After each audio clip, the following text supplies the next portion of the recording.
So, for those of you who don't know what the Clausewitz is, it is the super ship version of the Hindenburg.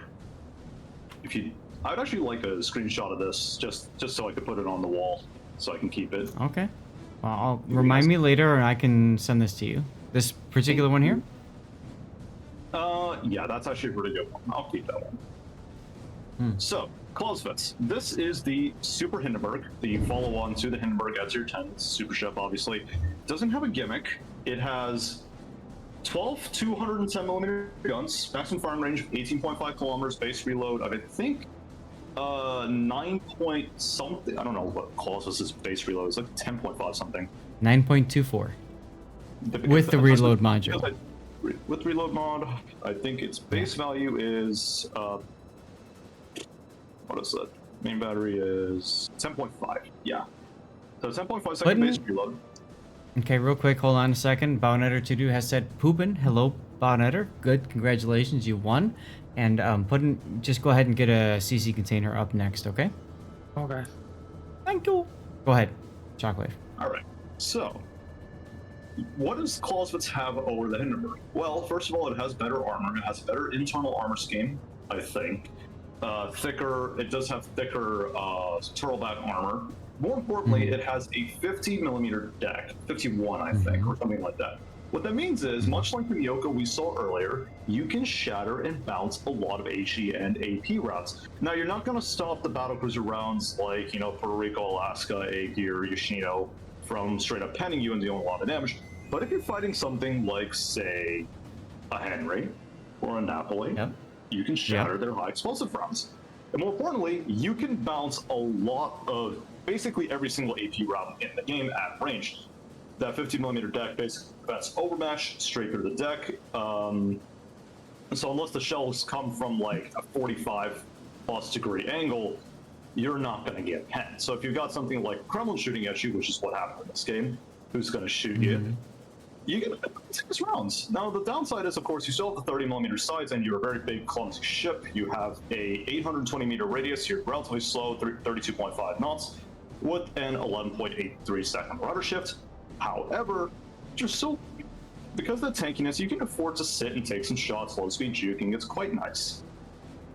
And you also have a lot of health, so... Hey, Mohicans. Nice. Yeah, so generally speaking, it's a ship that you can play long range spamming and not caring, or you can play up close and personal and try to make something work. Right? Yeah. It's also 2 10mm guns instead of the 2 3s. And while this doesn't matter much for the HE pen, you do get a little bit better pen on the AP, and you also have slightly, like very, very slightly better ballistics. I think they are similar, actually. I think they're very similar, actually, to Hindenburg, because the values are... They are very similar. You probably only notice a difference if you go past 15, 16 kilometers, and then it goes slightly above. Yeah. So most of you aren't going to notice a difference. The same rules apply is what I'm getting at between Hindenburg and Clausewitz, right? Your AP isn't going to do much against you're up against something that is flat broadside to you, so you can take advantage of that. Otherwise, HE is probably your better choice, yes? Yeah. There you go.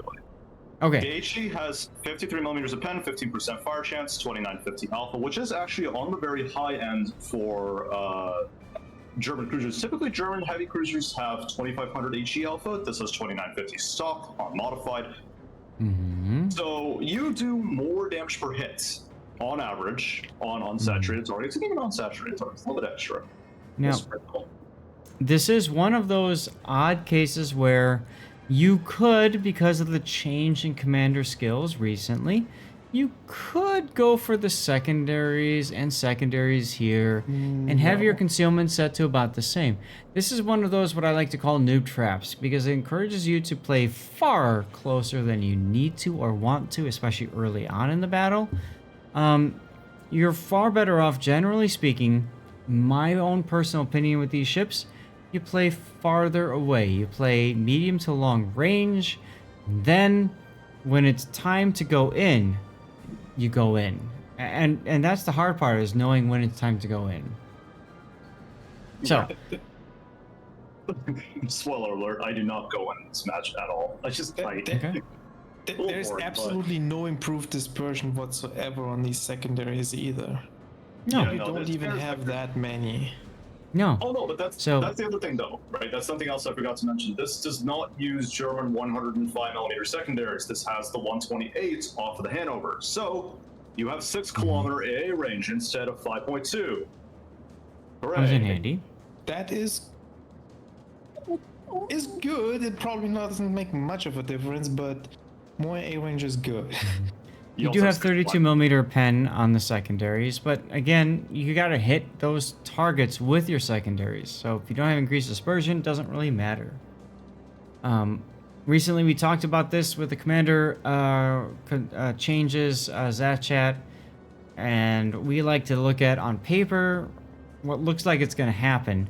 Sure, I'll pen 32 millimeter. Sure, I'll hit 12.5 kilometer. The reality is, I'm not going to do either because my shells aren't going to make it a hit. So you got to go accordingly. So let's take a look, if you don't mind, at your build. Sure.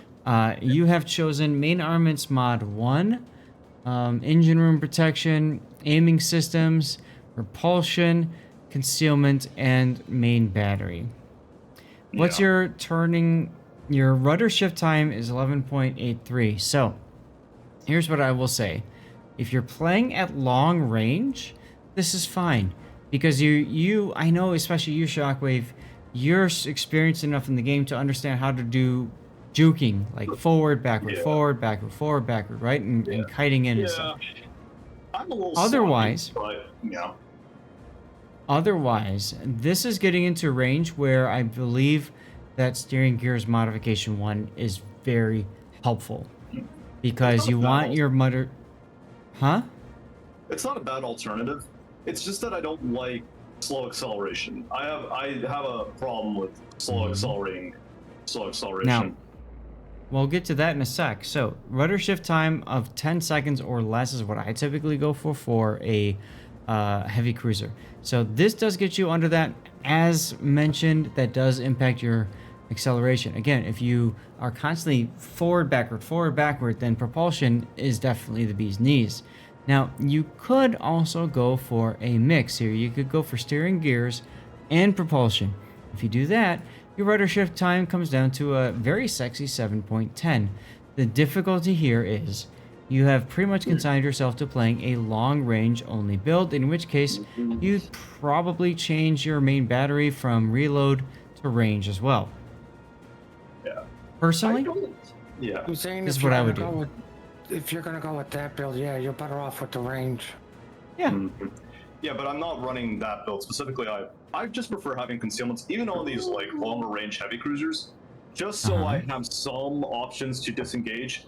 Like like this is a farming cruiser, and yes, it could take a lot of hits, but if you have like 6 people shooting at you, you're not going to last very long, even in a Clausewicz. No, of course not. So- Of course not. But so having that 12.8 kilometer concealment, that's actually surprisingly on the good end for some of these higher tier heavy cruisers. Sure. Well, it's on the worst end, but it's not like, but it's good. It's not terrible. There's definitely worse, but Mm-hmm.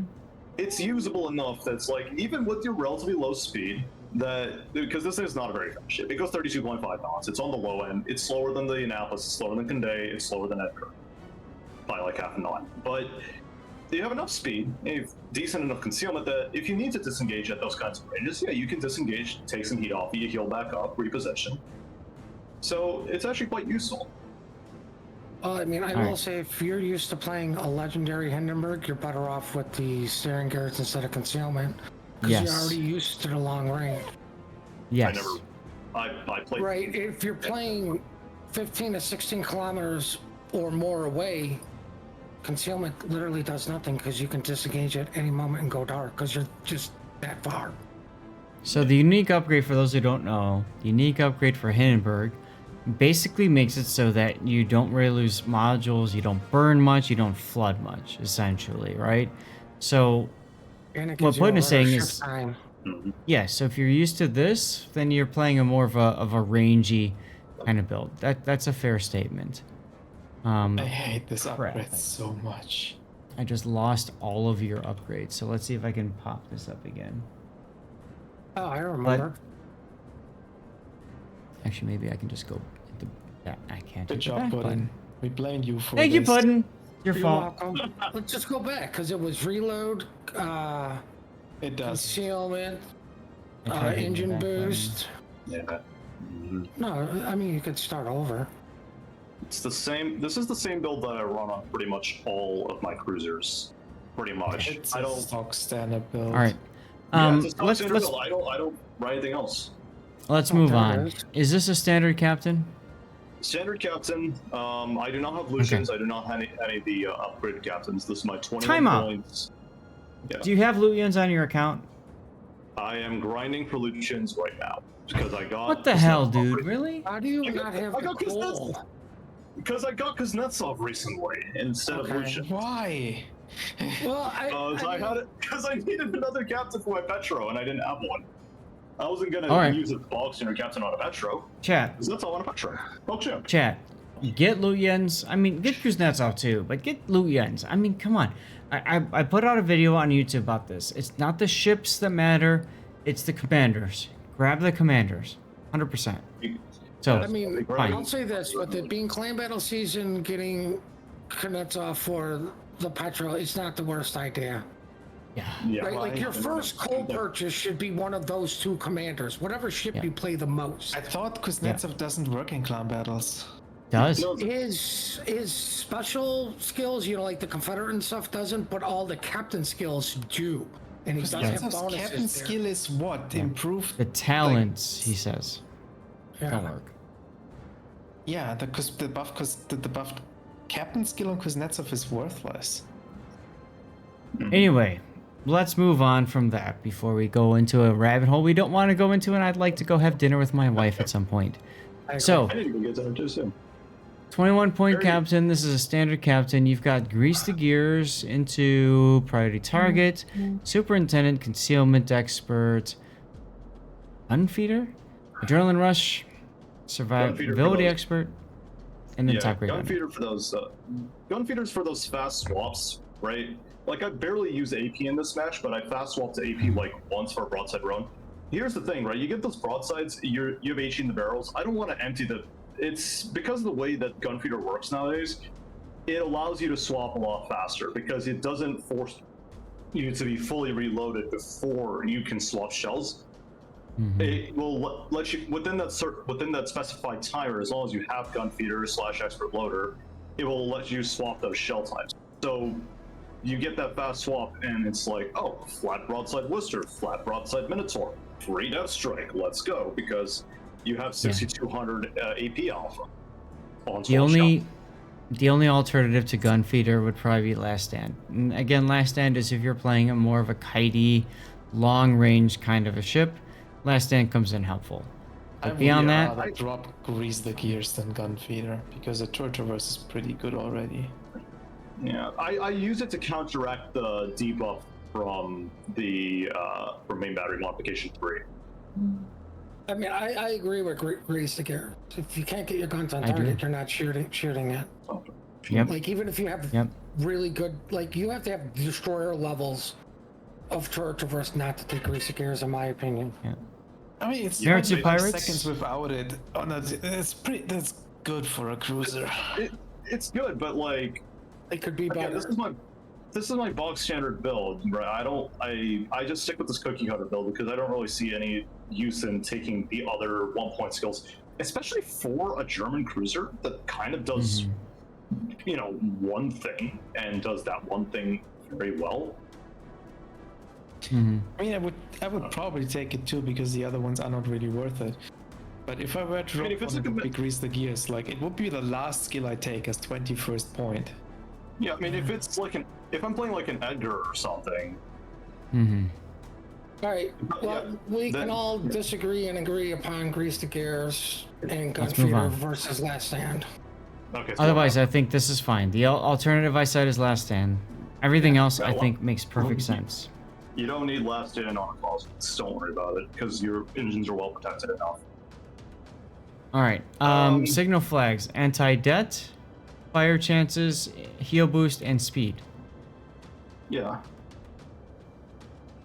Pretty much standard. It's a very standard cookie cutter build. Nothing out of the ordinary per se. Because Extreme. Like, I have experimented with a lighthouse build on the German heavy cruisers before, but I feel like that's better suited for like mod Moskva, as I've found, because Moskva has much better ballistics and much better accuracy over range with that legendary module. This I mean, you're already doing the perma-kiting thing, or mostly kiting thing with the Hindenburg / the Clausewicz, but you're a lot squishier than a Moskva. So in terms of like being angry. The only thing I would say is I would take an AA flag, because you have the skills, know how to go off and hold the flank by yourself, and if there's a carrier, that could help. You definitely have the room for it, and it shouldn't hurt your economy. Yep. Yeah, I don't think I've had any left. That's the problem. All I'm saying is it's typical flags. Like, nobody's gonna argue that. I'm just saying. Oh no, that's totally fair. That's totally right fair. for the future, maybe. Like, if you're low on them, like, you're not wasting them on clan battles, obviously. But you got the room for it. You might as well slap it on. It will not hurt you.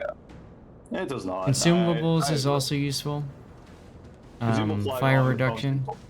Yeah, I think I just mostly ran out of those flags. I just got like a bunch of stock like today, because I think this battle was from yesterday. I got a bunch of stock today and all the flags using research points. So I have like 30 of each flag right now. So ready for clan battles on Wednesday.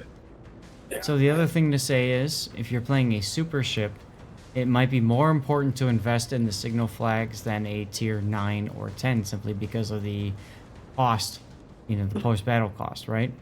So you lose a lot of credits. Trying to buff as much of your ship as possible for super ships might be an important consideration.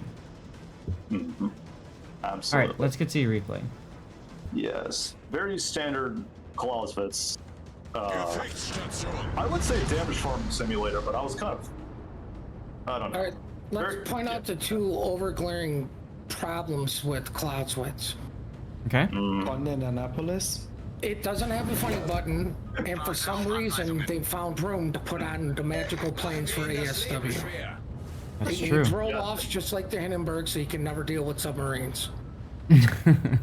Yeah, for some reason the entire German heavy cruiser line gets depth charges, and it's like, oh, Clausewitz? Well, we have a problem. German cruisers can't deal with submarines. Here's the solution. We give you 8 kilometer ASW.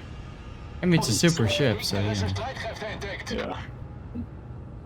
Well, yes. The main problems for Clausewitz is I Annapolis. think you're a little lucky on your initial spawn in the middle, because like Hindenburg and Clausewitz, they want open water. Yep. Right? You do have some islands to protect you, compared to spawning up north to where you're kind of like screwed. Mm-hmm. Yeah, I hate the North spawn. Everything south on Atlantic, I'm totally fine with. Everything north on Atlantic, I play kiting ships, or I play Petro in clan battles, and every single time I have to go, there's like, oh boy, how's this gonna go? Yeah, it's so much fun. Yep. Yeah, I mean, you would know. We play clan battles a lot, as have I. So I'm just committing to the turnout now, because it's like, if I get caught, like if I go a little bit deeper and then start turning and get caught, there's like 5 owls just back there. I would rather not get them struck immediately. Well, and this is where, like, again, you have the range versus reload. You're at the extreme edge of your range right now. If you had reload, then you'd have the flexibility to move a little bit farther away from the battle, and still, try to shoot your targets. I mean, he has a spotting plane. Mm-hmm. Yeah, I prefer to just use a spotter plane. Like, yeah, it's only temporary range boost, but you don't really need more than 18.5 anyways, unless you're playing on the Asia server. But besides that, Well, I like that you went after the Petro instead of everyone else, knowing that your HE just completely counters Russian cruisers. completely strikes them. Yeah, no, I feel bad for Petro players, because after the nerfs to the plating, not only do you get penned by German heavy cruisers, you get penned by, let's see, Guden, Henry. you get penned by Napoli, you get penned by Henry, you get penned by Condé. So there's a whole list of ships that just straight up bully you now, which is That's right. unfortunate. But also, You will. List is You four are ships. never supposed to feel bad for a Russian cruiser. Period. Never. unless I it's a have mob. to agree with Grunty on that one, but I mean, it's only 4 ships that got the buff to deal with it, and let's just face facts. Petro needed more ships to counter it. Yeah. Nice fire on the Lion, by the way. And I'm like, free range line, yes, please. But yeah, back to my point. Like, I hate having Clausewicz on my team, especially if the enemy team instead gets a Conde or Annapolis. It just Sure. feels like it's a tier lower. Like the battle influence of a Conde or Annapolis is so much higher Well, yeah, because than those. one of a Clausewitz. You have a good point. You make a good point, Grunty. But here's the thing, right? Clausewitz came later than Conde and Annapolis, right? Because the first batch of super ships that we got, you know, Yuri, Zorky, Conde, Annapolis, and Satsuma, the United States and Eagle, are all by and large extremely I strong. totally agree. Like it's not the fault of the Clausewitz. It's the fault of the 2 ships that came before that they are way too strong. But it generates the problem for all the future ships, or like for the players in the games like this, that Wargaming has to address the blatantly overpowered Annapolis and Conde and nerf them down. You remember, hey, Grunty, remember when Annapolis was released with 6.1 second reload? I was like, okay, still got a lot of DPM. And then for some reason they bumped it to 5.5 before I came into full release. And we're all sitting there like, what were they thinking? Because now, instead of having, like, not only more DPM than a Des Moines, you straight up giving it, you know, 33% more DPM than a Des Moines, which is, you know, weird. So you just changed targets from the Iowa. You're expecting him to burn down. He's gonna burn down, yeah, I'm like, whatever. Because he's dead. And now I'm like, where are you lying? He's just sitting there waiting. Because I already know he needs So- to beat. And he's stocked too. So his fire reduction coefficient is a lot lower than he would have if it's upgraded. Remember, stock hulls on all tiers have less fire resistance than upgraded hulls. So, what that means is... Weekend. Thank you. Yeah, so what that means is essentially that Lion has stock probably 40, like less than 40% fire reduction. So even with my, you know, German HE having a relatively low on average fire chance, I'm still gonna set him on fire like most of the time anyways. Doesn't really matter. True. I'm just bringing that up because, in general, I like to go for kills, even if it means I waste 1 or 2 salvos. Make sure the ship dies. Make sure that the ship doesn't get another salvo off that kills one of your teammates. Especially in a clan battle competitive situation, I think that's worth mentioning. You're in full farm mode because who's with you? Nobody. So you're just gonna go and shoot what you can. No, here's the thing though, right? The moment that I lost 2 BBs, I was like, okay, this match is going to be a lot. I already knew this from the start because the Curve First is able to push it free, the Sherman's not able to do anything, there's an Annapolis lurking back there somewhere. My FTG is broadside to like 5 people, I'm like, oh, this is a losing situation right off the bat. So I might as well try to get my ROE in, try to get the damage in, try to just maximize, really. Maximize the farm. Okay. Well, Higgins, thank you for the bits again. Early to call the match That's a the loss. thing, right? I would agree. I mean, I'm gonna have to say I agree. Like, you Like, it should doesn't be look telling your pretty. carrier. You should be telling your carrier he needs to help the Sherman up north to protect C while you deal with what's coming out of A. Like, the game can still get turned around. And Yeah, I mean, I agree with what that. Grunty but, was like, saying earlier about Conde and Annapolis being stronger, they're only stronger because they got the funny button. Most Clausewitz players are playing exactly like you see. The first thing they do is they go forward, turn, and they literally just kite. So they're never in a position to push, to where Conde and Annapolis players will eventually push. I do agree with that statement, but here's the thing, right? This entire flank is Right. so overloaded. I agree, pushing into 6 ships is absolute stupid. Yeah, that's why I just turned away and ran, because they were going to push through anyways. Now, there are points it's like, okay, I probably could have turned back in, maybe gone their broadsides, but I was like, Why? Just burn them down. Like, in all honesty, why? Just burn them down. I kind of agree for the Conde being stronger because of the funny button. Somewhat, but the Annapolis is strong just because it has the consumable suit to contest the caps and help the destroyers on top of its DPM. Yeah, it's got the hydro and the radar, yeah. Just as strong as it. Like the Clausewitz has one role in the game and one role only, that is farming, which is kind of the same as the Conde, but the Conde is also the French ship that can do the pushing if it needs to. It's faster, it can hunt down a destroyer if it needs to, like make life really difficult for those. Yeah. And before we go any further, full credit to this John for actually doing a really good job on the other side of the map while I was out here racking up fires like nobody's business. Just want to point out, AA flag. You are allowed in. There's a carrier. Yeah. Would have helped, yeah. I mean, you still shot down a bunch of planes. Yeah, but yeah, well, there's no thought about this. That's a good point. I should have brought an A flag. Again, so the point of this really is that I think the point of this replay is just showing like the farming potential of the Clausewitz, while also being harassed by a carrier. I shoot down like maybe 30 planes by the end of this match. But I think also Kerfer should be your target. I mean, you're heading kind of towards that direction now. He's low. Yeah. Get him dead. Definitely. Take some pressure off of your CCAP. I agree. That's a mistake that I made. I should have swapped to the curve first. Just full turned away, swapped to the curve first, gotten him dead. Because the Sejong has to go around the corner. Sejong killed the curve first, and he lives too. But AP into the room? Yeah, 8,000 damage salvo. That's kind of the strength. Yeah, and then he gets dumped by the But like, it would honestly, like, that was 6 overpens and 2 pens. Yeah. If you get the same result with 8 HE shells at all pen, you get the same amount of damage. Plus fires on top. Listen, we can argue gun feeder all day long.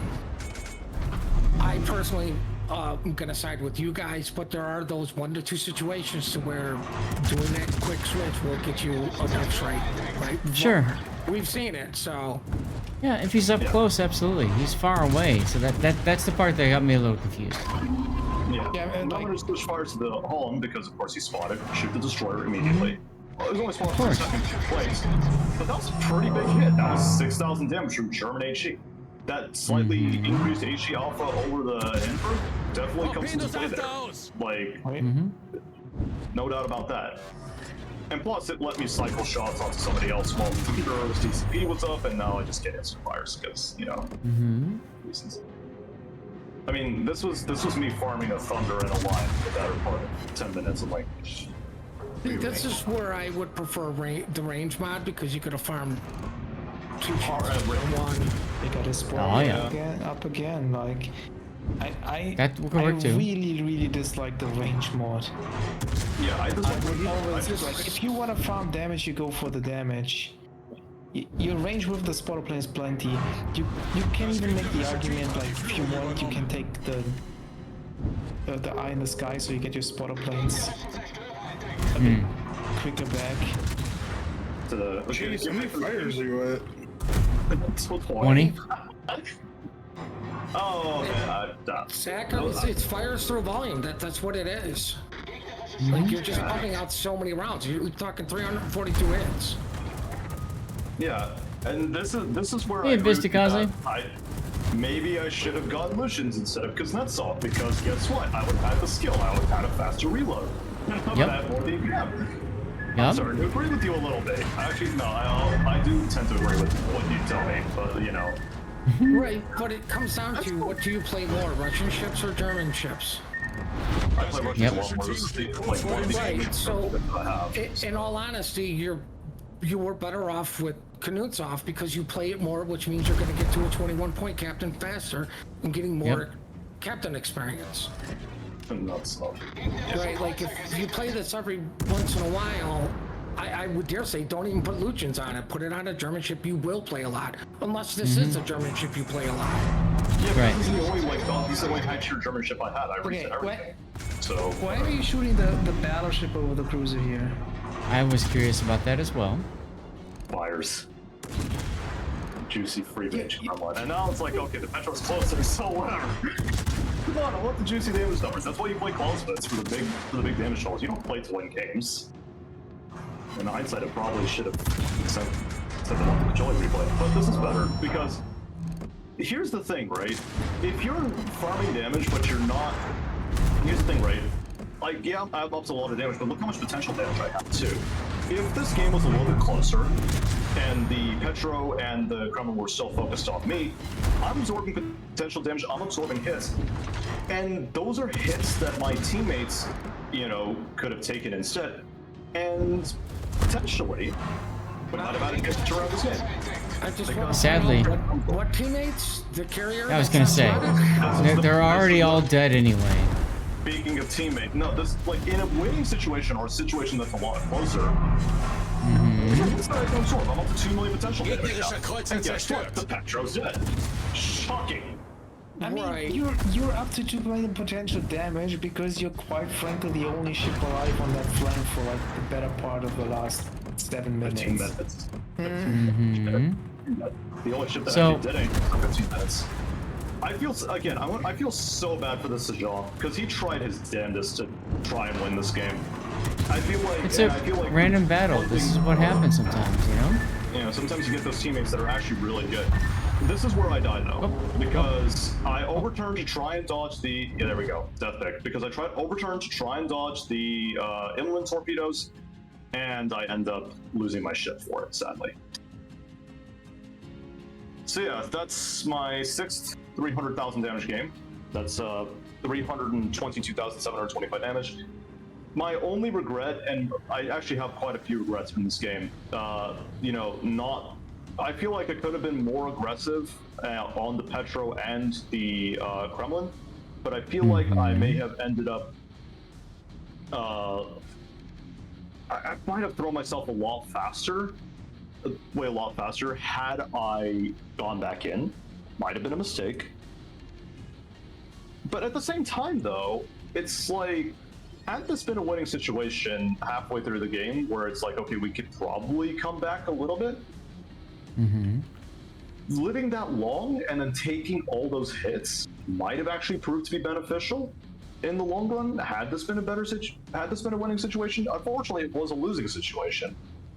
I think the problem comes down to 2 things, right? Like, you did a great job kiting, surviving till the end, damage farming, right? Like, that can't be argued. I think the problem came down to, I lost 2 BBs, game's over, I give up, I'm just gonna farm. Yep. Right? Yep. The That put you in a problem- mindset already. That was the wrong mindset to start with, I agree. But the second problem was, because of that mindset, you did not focus fire targets with teammates, right? Like, what I try to explain to people, even in clan battles, when you all shoot the same target, it dies really quick. And how do you relay that into random battles? Just shoot whoever the battleship is shooting. Right? Or who you see a cruise, just help somebody out random. You don't need to communicate or Right. F3. Just look at who they're shooting, because the minute their target is dead, then you can go, hey, why don't we shoot this guy? And there might be a better chance that he's more willing to help you. Right. That's a good point. Yeah, that's an absolutely valid point there. But I kind of got a bit too greedy. I feel like I was just thinking about dealing damage. I mean, the results speak for themselves. But We all get like that. Like, you did better than literally everybody in this entire game. Yep. Like, my If this is response- ranked, you saved your star. Congratulations. like my It's random, so response- who the hell cares? Like, my Yeah, response to that is, congratulations, you're the best loser.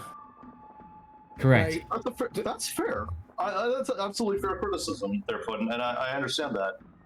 I guess I just got locked into that damage farming mode a little bit too aggressively. Maybe had I focused targets out instead of trying to spread damage, probably could have won the game. But at the same time, if you look at it from the other side, right, they had a large ship advantage going halfway through the battle, right?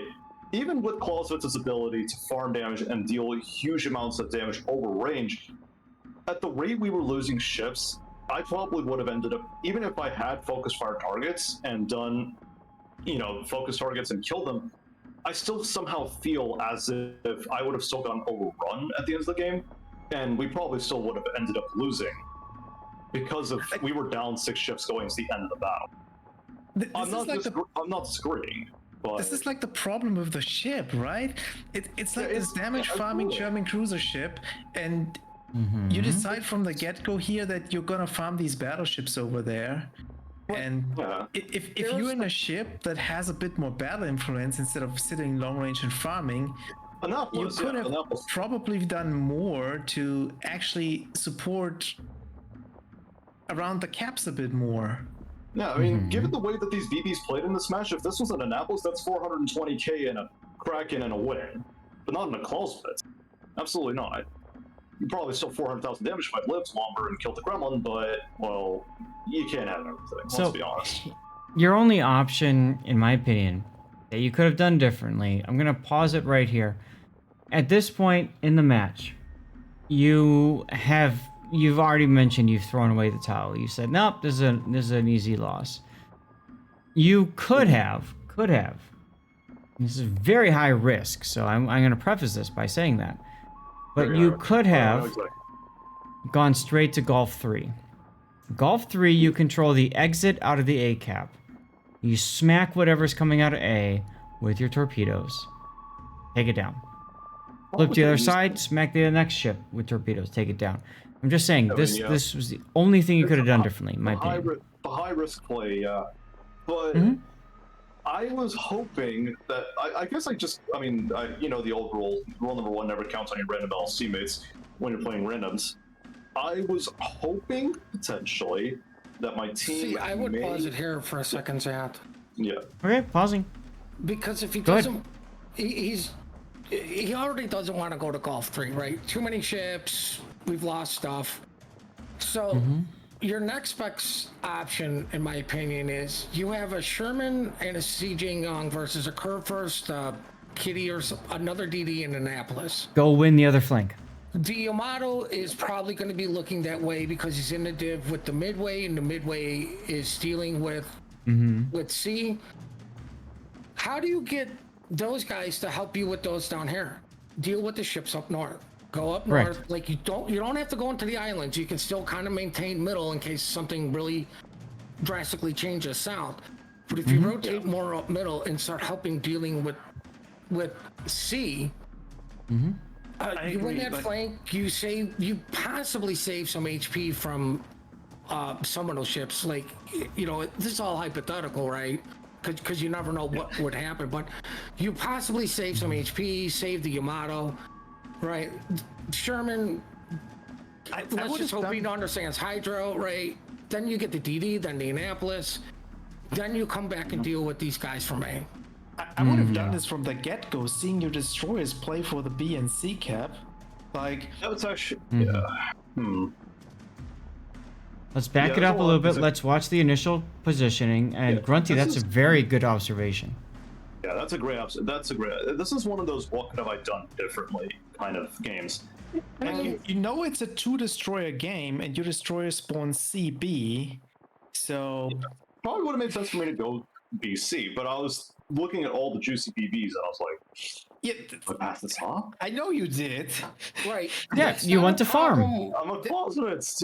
That's not a problem with the ship. That is a problem with the player's mindset of the ship. Right? Why do we call it Battleship Hindenburg? Like anybody who remembers when that thing first came out, right? Yeah, you 30 reserved your hull, you saved your hull till mid to end game, and then just shove that thing in somewhere and laugh. You can do the same thing with the Clausewitz. The Clausewitz can actually do it better because it's got more health and way better survivability. But everybody plays Hindenburg as a long-range kiting farmer. So how does everyone play a Clausewitz? Long-range heavy farmer. I absolutely agree. There were some mistakes that I made, and I feel like I could have definitely done a much better job in this game. Just really evaluating the positioning of my team, evaluating how the enemy team was moving. And then I agree with you. I probably could have gone to C, and I could have dealt with the curve first, and I could help deal with the Annapolis. See, this is where in the battle I tell people you need to stop for a second, take a breath, and evaluate the situation, right? Because if you just keep doing the same thing, right, you get too focused. So, Right. you know, it's so easy for us to do it because we're not in the middle of the battle. We're not trying to dodge shells, worry about the carrier, worry about this, worry about that, right? And that's why I say sometimes in the middle of the battle, you just need to stop and just Disengage. evaluate everything, right? Yeah. That's not a fault really to anybody. It's just we all do it, right? It's so hard to get that mindset. I need to stop because it's crap. I need to kill these things faster to help my team more instead of I need to stop and just reevaluate, which would be a little bit better of an evaluation, right? Like I make the mistake of that too, right? So it's not just you; it's almost everybody. Yeah. Mm-hmm. Yeah. I mean, no, those are good points. Yeah. Like, and I agree mean, what with that Matt being said. said, like you can't save every team. At some No. point, you do have to get to that mindset of Nope. these guys just don't want to win. Okay, I'm going to focus on me and getting my damage. Yeah. I feel like, I mean, I agree with, what you guys said earlier. I feel like I decided that way too soon in the battle that I was like, okay, this team isn't going to really do much. Instead, maybe what I should have done instead was perhaps evaluate the situation a little bit earlier and say, okay, they're pushing very heavily on A, but they're probably going to get stalled out for a little bit, even if I'm not there. So why not instead go to C, deal with the curve first, deal with the Annapolis, and then as they're pushing through A, go to maybe Delta 5, and then just get their broadsides, and then just farm for lunch. I mean, breakfast, lunch, and dinner. Maybe get a win. Frankly, Clausewitz doesn't have much in the way of prevention. It's torpedoes that cause people to slow down, not HE shells that you're firing to set them on fire. So Well, also, it doesn't have long-range torpedoes. Like, yes, it has 20 torpedoes, which is a lot for a cruiser, but they're not long-ranged. you got to be 6 kilometers away. Yeah, they're 6-kilometer German torpedoes. Like, you're going to one-shot most BBs you fight with 10 torpedoes per side, but long-range HE spam only slows down people so much. So a Clausewitz at max range isn't a threat, is what I'm trying to get this at. may go on YouTube, but I mean, let's just call the torpedoes what they are. Thorough shit torpedoes. Oh shit, this guy just popped up next to me. Right. Yeah, the German torpedoes are basically for that purpose, right? You're up close personal. That's why I said Gulf 3. If you want to get your torpedoes in, that's the only possibility. You actually lost the battle right now, because the sea cap is effectively lost right now. The only ship that's left here is the Sherman, and he's smoking up in front of a Kurfürst for whatever. Well, I don't know if the Kurfürst actually hydros him or if the Annapolis radars him. Like, it doesn't matter. Nope, doesn't matter at all. He has next to no help. The other thing is you're talking about a Sherman, and here's a problem with the ship, or here's a problem with the player, not the ship. What is the Sherman dub? It's just the PR farmer, right? It just goes out and farms damage. Instead of realizing, hey, maybe I should keep this stuff spotted for the Yami, the cruiser, and the Midway, so the Midway can make a better judgment on what to go after. But it was so, like, the enemy team was so low there. Like if you have one more ship over there, like BDO, you can probably stop this push, keep your team alive, and then you keep the sea cap. And you especially mentioned, too, that the Sejong did a fantastic job. Imagine if you were with that Sejong, what the two of you could have done together. Yeah, that's true. Sejong could have spotted and torpedoed. I could have been doing long-range damage. Yep. I feel like an appropriate title for this game is, what could have I done differently? Or what to do differently? Like, because there's a lot of different... Because, I'm not going to go into multiverse theory here, but there's a lot of different outcomes for this battle. Had I taken certain different options and certain different paths. Absolutely. Yeah, I dare say mindset. It was your mindset that determined this battle. Yeah, mindset. I like that term. I like that idea. Mindset. Mindset, farm set, grind set. I mean, whatever you want to term it. I agree, because had I, there are different decisions that I could have done differently, right? I played a match earlier today in the Clausewitz where instead of trying to farm damage because there weren't that many DDs, I decided to help support my DDs. We ended up winning that game. So again, I'm it comes down to shocked. how you. Supporting your players wins games? Like, don't get me wrong. Okay. You might have still lost this even if you go over here. But Right. I would have given you a better chance, or at least a realistic chance of winning it, because Definitely, yeah. that farm play wasn't it to win it. I mean, It let's was face to facts farm. too.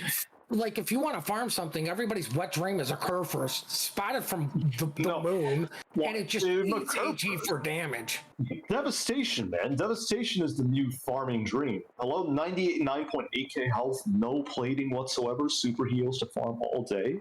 Right, and you have none of those in It's this game, so your wet dream is a curve first.